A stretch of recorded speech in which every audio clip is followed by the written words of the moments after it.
ফেনীর মোট ৯৮টি গ্রাম পানির নিচে প্লাবিত হয়ে গেছে। সেখানে আমাদের সহকর্মী আশরাফুল আলম আকাশ রয়েছেন, তিনি আমাদের সাথে যোগ দিয়েছেন। আকাশ, আমরা দেখতে পাচ্ছি আপনি প্রায় কোমর পানিতে দাঁড়িয়ে আছেন। ফেনীর অবস্থা কি এই মুহূর্তে সবশেষ?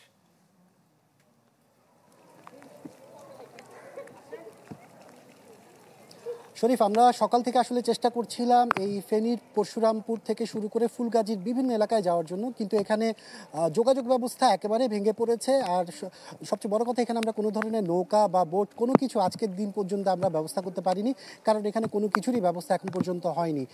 কয়েকটি নৌকা আসলেও সেটি কিন্তু খুব দুর্গম এলাকাগুলোতে যাচ্ছে, যেগুলো আমাদের আসলে হাতের নাগারে নেই। সে কারণে আমাদের যে এলাকাগুলোতে যাচ্ছে, আমরা প্রত্যেকটি এলাকায় কিন্তু আমাদের এইভাবে হেঁটে হেঁটে যেতে হচ্ছে, যেখানে কোথাও কোমর সমান পানি, কোথাও হাঁটু সমান, আবার কারো কারো কিন্তু বুক সমান পানিও আমরা দেখতে পেয়েছি। এখন আমরা যে জায়গাটিতে দাঁড়িয়ে আছি এটির কথা যদি বলি, এটি মুন্সিরহাট আলী আজম সরকারি প্রাথমিক বিদ্যালয়ের একটি বিশাল মাঠ দেখতেই পাচ্ছেন। পুরো মাঠের আসলে কোমর সমান পানি কিন্তু এখানে হয়েছে। আবার এই স্কুলে কিন্তু আমরা দেখেছি যে আশ্রয় কেন্দ্র হিসেবে কিন্তু এটিকে রাখা হয়েছে, যেখানে আশেপাশের যে মানুষগুলোর ঘরবাড়ি ডুবে গিয়েছে সেই সকল মানুষ কিন্তু এখানে আশ্রয় নিয়েছে। আমরা অনেকের সাথে কথা বলেছি, তারা যেটি বলছেন যে তাদের দুর্ভোগ যেমন গত বছর হয়েছে, এই বছরও কিন্তু সেই দুর্ভোগের কোনো কমতি নেই। প্রত্যেকটি মানুষ গত বছর আশ্রয় কেন্দ্রগুলোতে যেতে হয়েছে, এবারও তাদেরকে আশ্রয় কেন্দ্রগুলোতে যেতে হচ্ছে। তাদের যে পরিমাণ ক্ষয়ক্ষতি হচ্ছে সেটি আসলে কল্পনাতীত, কারণ বলা যায় যে এখন পর্যন্ত এখানে তাদের যে ঘর বাড়ি ভাঙন থেকে শুরু করে তাদের আসবাবপত্র, প্রয়োজনীয় জিনিসপত্র সব কিছুই আসলে এখন নষ্টের পথে। জেলা প্রশাসনের পক্ষ থেকেও তারা তাদের কার্যকরী যে পদক্ষেপগুলোর কথা বলছে, কিন্তু আমরা মাঠ পর্যায়ে আসলে খুব একটা বেশি যে কাজ দেখছি সেরকমটি না, কারণ প্রত্যন্ত অঞ্চলগুলোতে এখন পর্যন্ত কোনো ধরনের ত্রাণ যায়নি। পানিবন্দী হয়ে আছে প্রায় 30,000-এরও বেশি মানুষ। আর এর বাইরে আসলে যারা আশ্রয় কেন্দ্রে আসছে তারাও ঠিকঠাক আসতে চাইছে না। এইখানে একজন আসছে না। আপনাদের তো ঘর পেছনে, নিশ্চয়ই ঘরের অবস্থা কি এখন? ওখানের অবস্থা এখন বাড়ির ভিতরে পানির কারণে এখন আমরা পাশের স্কুলে আমরা অবস্থান করছি। আর আমাদের দরকারি যাবতীয় জিনিস অল্প কিছু আনতে পারছি, আর বাকিগুলো সবগুলো নষ্ট হয়ে গেছে। ঘরের অবস্থা পুরো খারাপ। ধন্যবাদ। শুনছিলেন শরীফ, যেমনটি বলছিলেন যে প্রত্যেকটা মানুষেরই আসলে এই 3-4টি উপজেলায় আসলে বিশেষ করে এই একই অবস্থা আমরা দেখে আসছি। এই ছিল আসলে এখানকার বাস্তবিক চিত্র।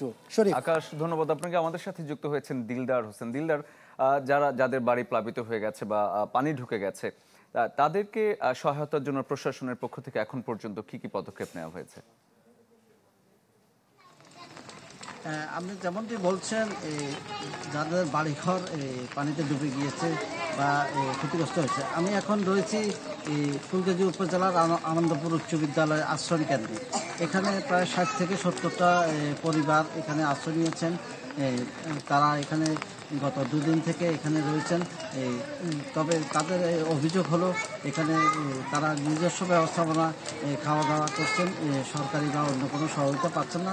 তারপরেও তারা এখানে আশ্রয় নিতে পারায় তারা সন্তুষ্ট। তবে এই আশ্রয় নিলে অনেকে নিতে পারতো, কিন্তু এখানে অনেকের ঘরবাড়ি দোতলা 3তলা থাকার কারণে অনেকে নিজস্ব ব্যবস্থাপনায় ছাদে বা অন্য জায়গায় রান্না করে তারা তাদের জীবিকা নির্বাহ করছেন। এই কারণে এই আশ্রয় কেন্দ্রে তাদের আসতে হবে বলে তারা মনে করছেন না। তবে পানি যদি এইভাবে বৃষ্টিপাত, যদি ভারতের বৃষ্টিপাত না বন্ধ হয় তাহলে পানি আরও বাড়বে। তবে এখন ফেনী অংশে বৃষ্টিপাত খুব গুঁড়ি গুঁড়ি বৃষ্টি হচ্ছে, খুব অল্প। তবে এদিকে বৃষ্টিপাত একটু কম আছে। তবে মোহরী পৌর সিলোনিয়া বন্যা নিয়ন্ত্রণ বাঁধের পানি কিন্তু বিপদসীমার অনেক নিচ দিয়ে প্রবাহিত হচ্ছে, কিন্তু পানি নতুন নতুন এলাকাগুলো প্লাবিত হওয়ায় ওইসব এলাকাগুলোতে পানি প্রবেশ করেছে। ইতিমধ্যে আমরা জানিয়েছি এই পানির ফলে মৎস্য বিভাগ এবং কৃষি বিভাগের ক্ষয়ক্ষতি হয়েছে, স্থাপনার ক্ষয়ক্ষতি তো রয়েছেই।